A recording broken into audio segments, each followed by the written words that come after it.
Gísli Tryggvason, gjörðu svo vel. Já, formaður góðu félagar, þakka Írisi fyrir mjög græna góða framsögu. Erlingur vakti máls á mjög mikilvægu máli og Ómar tók til andsvara. Ég hallast að því að Ómar hafi rétt fyrir sér, en tek undir með þeim sem að kannski tala fyrir því að, eins og Dögg, að það mætti kannski orða þetta öðruvísi. Það er að segja, forseti Íslands kemur fram fyrir hönd ríkisins sem þjóðhöfðingi og fylgir þeirri stefnu sem að ríkisstjórn hefur mótað, segir í tillögunni. Ég held að væri kannski betra að annarkvort segja þetta í greinargerð eða segja þetta öfugt. Það er að segja að það sé utanríkisráðherra sem að talar fyrir stefnu stjórnarinnar og gefa þá frekar í skyn að forseti Íslands eigi ekki að tala beint gegn stefnunni með þeim ágætu rökum sem að Ómar færði fram, en ég held að sé óhefnilegt að setja beint fram í stjórnarskrá svona það sem Danir kalla sko munnkörfu eða múl á forseta. Það er ekki gott að múlbinda forseta beinlínis í stjórnarskrá en gefa það frekar í skyn með því að segja utanríkisráðherra sé sá sem að tali fyrir stefnuna. Það er ekki gott að það séu tvær stefnur út á við og ég vil ekki inn á við. Ég er ánægður með aðra málsgreinina í fyrstu grein. Þar er skýrt að ráðherra skuli hafa samráð við utanríkismálanefnd og það skuli vera áður en ákvörðun er tekin og mikilvæg utanríkismál. Þetta eru góð orð. En vegna þess að Vilhjálmur kom inn á að B-nefndin væri á því máli núna að það heiti að nefna nefndir með nafni á viðeigandi stað, þá teljum reyndar að það sé ekki alveg samhljómur það. Ég held að allavega hallast ég að því frekar að það eigi að fylgja þeirri málamiðlunartillögu að nefna málefni nefndana. Sú nefnd sem fer með utanríkismál, sú nefnd sem fer með fjárlög, sú nefnd sem fer með eftirlit og stjórnskipun. Held ég að sé ágætis málamiðlun. Þó ég sé ekki persónulega andvígur að nefna stjórnskipulega mikilvæga nefndir. Þá held ég þetta sé til sátta frekar. Nú, varðandi framsalsgreinina, þá velti ég nú fyrir mér hvort að það sé nægilega komið til móts við breytingartillögu sem ég kom með á þar síðasta fundi, held ég.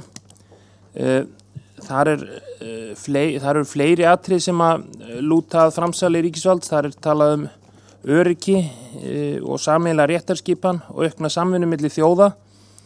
En samkvæmt þessari grein, eins og hún er í áfangaskjali og tillögunni, þá er einungis hægt að framsala ríkisvalds í þá friðar annars vegar og efnahagssamvinnu hins vegar.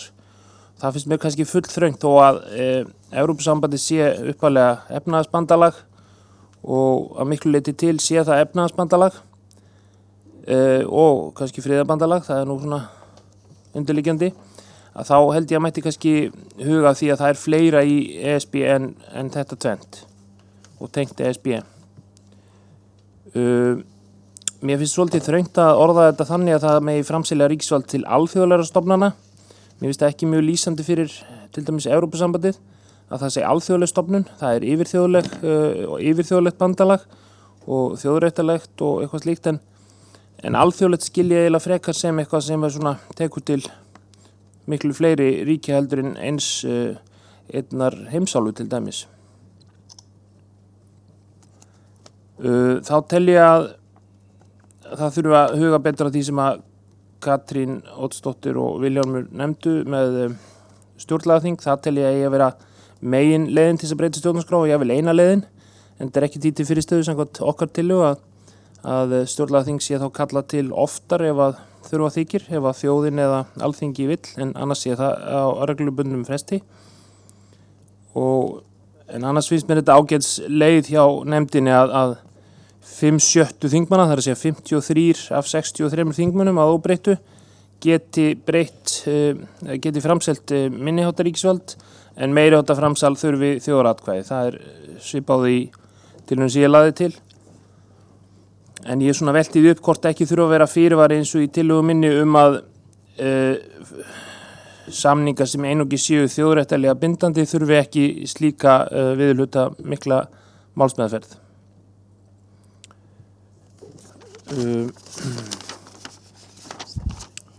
Þá vil ég nú kannski taka undir með Pétur eins og ég gerði á síðasta ráðsfundi að það ekki einhugur það í stjórnskipunarrétti á Íslandi, var ekki 1991 þegar við gengum, gerðust aukaaðilar að Evrópusambandinu með EES-samningnum og ekki nú hvort og hvernig megi framselja ríkisvald. Ég finnst að mætti allavega draga úr því hvernig þessum gildandi rétti lýst í greinagerð. Þannig að það verði ekki ágreiningur greinagerð. Það voru fræðimenn og fleiri sem að tóku það fram þegar við vorum að fjalla EES-samninginn að það væri ágreiningur svokallaða fjórmenninganefnd sem að taldi framsal ríkisvalds samkvæmt EES-samningnum standast. Sumir þeirra hafa nú held ég átt að segja á því, þessara fjögurra sem að skrifu greinargerð fyrir þáverandi utanríkisráðherra, að þetta framsal var miklu víðtækara, reyndist miklu víðtækara, varð miklu víðtækara heldur en gert var ráð fyrir eða sagt var opinberlega. Þannig að sú greinargerð stóðst ekki og sjálfur skrifaði nú blaðagrein það að þetta stæðist ekki þá.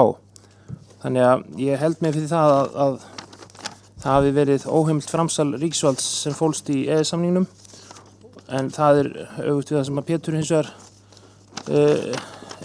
telur, held ég, að þá tel ég einmitt það ástæðu þess að það þurfi að skýra þetta betur af því að það ágreiningur gildandi rétt. En annars þakka ég góða vinnu og góða framsögu og málefnalegar umræður. Takk.